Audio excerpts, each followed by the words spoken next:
भोपाल में कोरोना के दूसरे चरण का वैक्सीनेशन सोमवार सुबह शुरू हो गया है, जहां पर 15 सेंटर पर 60 साल से ज़्यादा उम्र वाले और 45 से 59 साल तक के कोमॉर्बिडिटी वाले को टीका लगेगा। प्रधानमंत्री नरेंद्र मोदी द्वारा टीका लगाए जाने के बाद मध्य प्रदेश में किसी मिनिस्टर को पहला टीका लगाए जाने की चर्चा थी। ऐसे में पहला टीका स्वास्थ्य मंत्री प्रभुराम चौधरी ने जेपी अस्पताल में लगवाया है। भोपाल के जेपी अस्पताल में कोविन 2.0 पोर्टल शुरू नहीं होने की वजह से वैक्सीनेशन कार्यक्रम देरी से शुरू हुआ। यहां पर 9 बजे से वैक्सीन लगाना था। हालांकि ऑफलाइन रजिस्ट्रेशन प्रक्रिया शुरू कर दी गई थी, जिसके बाद करीब 10 बजे वैक्सीनेशन कार्यक्रम शुरू हुआ। सबसे पहले वैक्सीन 70 वर्षीय डॉक्टर आर.के. तिवारी को लगी। उन्होंने नागरिकों से वैक्सीन लगाने और सोशल डिस्टेंसिंग का पालन करने के साथ मास्क पहनने की अपील की। प्रदेश के स्वास्थ्य मंत्री प्रभुराम चौधरी भी जेपी अस्पताल पहुंचे। उन्होंने रजिस्ट्रेशन कराने के बाद वैक्सीन लगवाई। वहीं चिकित्सा शिक्षा मंत्री विश्वास सारंग सुबह ही हमीदिया अस्पताल पहुंचे। उन्होंने वहां वैक्सीन लगाने आए लोगों से मुलाकात की।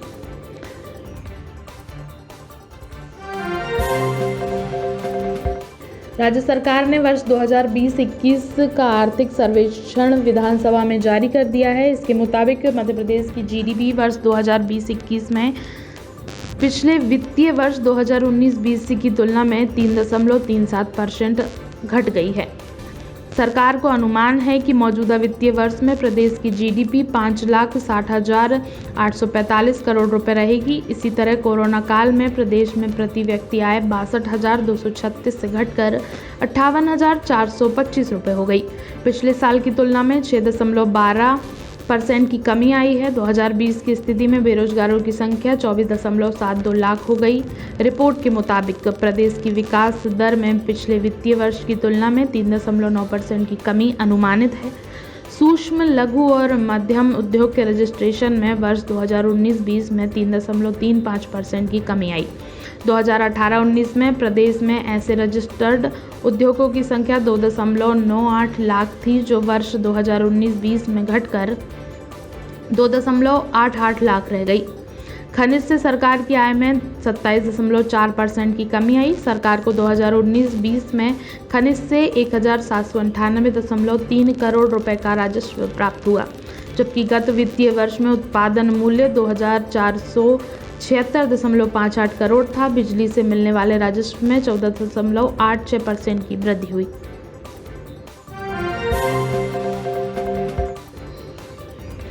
इंदौर में आईटीआई के पेपर में एक छोटा मुन्ना भाई पकड़ा गया। सोमवार को पेपर के दौरान हुई चेकिंग में ऑब्जर्वर ने उसे पकड़ा। मौका पाकर एक अन्य साथी भाग निकला। छात्र यहां पर उम्र से 14 साल बड़े छात्र की जगह पेपर देने आया था। इसके बदले उसे 1500 रुपये मिलने वाले थे। पेपर दे रहा छात्र उससे मिलता जुलता तो लग रहा था, लेकिन दाढ़ी, उम्र और फोटो के हॉल टिकट के कारण वह पकड़ा गया। मामले में पुलिस ने एक कोचिंग संचालक सहित 3 लोगों को पकड़ा है, जबकि चौथा फरार है। आईटीआई के फैकल्टी जीएस साजापुरकर को शक है कि पेपर देने आया छात्र पूर्व में आईटीआई का छात्र रह चुका है। हालांकि पुलिस का कहना है कि जांच के बाद ही कुछ कहा जा सकता है। मध्य प्रदेश में कोरोना संक्रमण के खिलाफ वैक्सीनेशन का दूसरा चरण सोमवार को शुरू हो गया। भोपाल में स्वास्थ्य मंत्री प्रभुराम चौधरी ने जेपी अस्पताल में टीका लगवाया। जबलपुर में संतों ने टीका लगवाया, जो ग्वालियर में सांसद का 12 बजे तक इंतजार किया गया। सांसद को पहला टीका लगाए जाने के बाद अभियान शुरू किया गया। भोपाल में 15 स्थानों पर टीकाकरण शुरू हुआ। जेपी अस्पताल को गुब्बारे और फूलों से सजाया गया है। यहाँ स्वास्थ्य मंत्री प्रभुराम चौधरी को पहला टीका लगाए जाने के बाद आमजन को टीका लगाना शुरू किया गया। 2017 के किसान आंदोलन के जख्म एक बार फिर कुरेदने की तैयारी हो चुकी है। पूर्व मुख्यमंत्री एवं राज्यसभा सदस्य दिग्विजय सिंह मध्य प्रदेश में किसान महापंचायत करेंगे। पहली पंचायत 4 मार्च को रतलाम के गांव डेलनपुर में होगी। यह वही गांव है जहां किसान आंदोलन के दौरान 4 जून 2017 को हिंसा की शुरुआत हुई थी। डेलनपुर से निकली चिंगारी ने ऐसे आग के गोले का रूप लिया जिसमें मंदसौर में 6 किसानों की जान चली गई।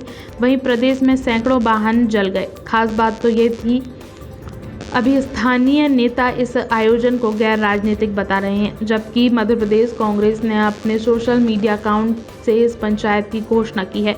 रतलाम के डेलनपुर में जिले भर के किसानों को इकट्ठा किया जाएगा। यहाँ दिल्ली के किसान आंदोलन से 2 नेता भी आने वाले हैं।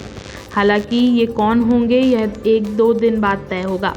इधर महापंचायत में कृषि कानून को लेकर दिग्विजय सिंह किसानों से बात करेंगे। महापंचायत में अलग से पंच नहीं बनाया जाएगा, ट्रैक्टर ट्रॉलियों को ही मंच जैसा बनाएंगे। महापंचायत के गैर राजनीतिक होने की बात कही जा रही है, पर मध्य प्रदेश कांग्रेस के सोशल मीडिया अकाउंट पर ही पोस्टर डाला गया, कांग्रेस का जिक्र नहीं है। एक तरफ जिले में पानी की किल्लत, आदिवासी रोडों पर चक्का जाम कर रहे हैं, तो दूसरी तरफ पीएचई विभाग जिन नए पाइपों से पानी की प्यास बुझा सकते हैं उनका कैसे दुरुपयोग कर रहे हैं। पीएचई विभाग के आला अधिकारियों की गाड़ी अंदर तक पहुंचाने के लिए सरकारी नए पाइपों का काटकर उनका जाल बना रहे हैं। सरकारी पाइपों पर पीएचई विभाग मध्य प्रदेश की सील भी लगी हुई है। इन पाइपों का उपयोग प्यासे को पानी पिलाने के लिए किया जाना चाहिए था। वहाँ यह अधिकारी इन पाइपों का उपयोग अपनी गाड़ियां अंदर तक पहुंचाने में कर रहे हैं। करीब 15 से 20 पाइपों को काटकर नाले का जाल बनाया जा रहा है। रायसेन में दोपहर 12 बजे अफरा तफरी का माहौल हो गया जब भारतीय स्टेट बैंक ऑफ इंडिया के सामने से किसान क्रेडिट कार्ड के पैसे जमा करने आए किसान हाकम सिंह के ऊपर किरमिच डालकर लगभग 15 साल का संदिग्ध युवक बैग लेकर फरार हो गया। किसान के बैग में रखे करीब 2 लाख रुपए तो वापस मिल गए, लेकिन संदिग्ध युवक हाथ नहीं लगा। किसान ने पलट कर देखा तो संदिग्ध युवक किसान का बैग लेकर भाग चुका था। किसान कोतवाली थाने पहुंचा और उसने घटना की सूचना दी। रायसेन एसपी मोनिका शुक्ला, अतिरिक्त पुलिस अधीक्षक अमृत मीणा, एसडीओपी अदिति भावसार और थाना प्रभारी जगदीश सिंह सिद्धू के साथ मौके पर पहुंचे और किसान से उसके साथ हुए घटनाक्रम को जाना।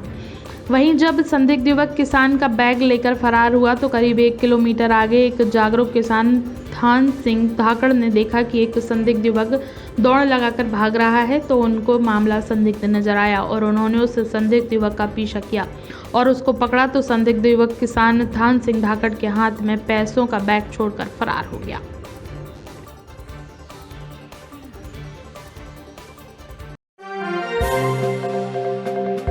मध्य प्रदेश के पूर्व मुख्यमंत्री कमलनाथ बहुत जल्द सीएम शिवराज सिंह चौहान को घेरने की तैयारी में हैं।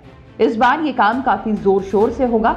ऐसी संभावनाएं जताई जा रही है कि वो कमलनाथ के किसी शक्ति प्रदर्शन से कम नहीं होगा।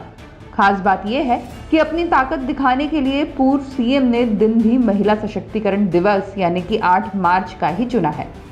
इसकी वजह भी बड़ी खास है। विकास में महिलाओं की भागीदारी के मुद्दे पर कमलनाथ शिवराज सरकार को घेरने वाले हैं। कमलनाथ की हुंकार पर 8 मार्च को हजारों महिलाएं भोपाल पहुंचेंगी और विरोध प्रदर्शन दर्ज करेंगी। न सिर्फ महिला सुरक्षा और महिलाओं से जुड़े मुद्दे बल्कि महंगाई के मुद्दे पर भी सीएम के खिलाफ विरोध प्रदर्शन होगा। बताया जा रहा है कि इस आंदोलन के जरिए कमलनाथ की कोशिश महिला कांग्रेस को सुदृढ़ बनाने की है।